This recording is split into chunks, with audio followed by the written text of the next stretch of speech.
Chants, danse et tradition, voilà comment bien commencer l'année 2974.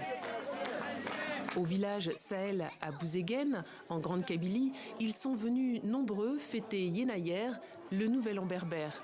Célébré entre le 12 et le 14 janvier dans les pays à forte identité amazigh, Yenayer correspond au premier jour du calendrier agraire qu'utilisent les Amazighennes. Il se traduit littéralement comme le premier mois.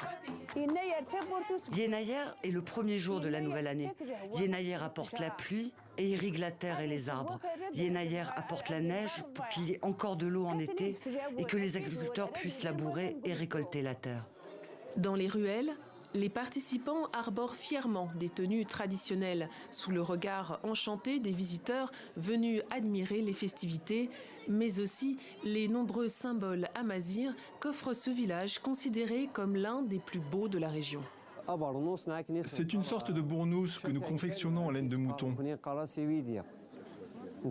Nous le portons pendant Yenayer et en hiver pour rester au chaud,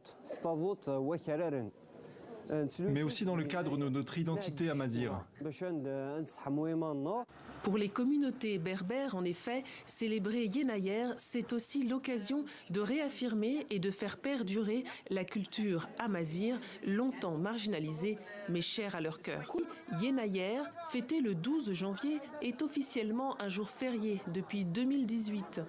Le 14 janvier, les Marocains ont eux aussi célébré la nouvelle année marquée pour la première fois dans le pays comme un jour férié.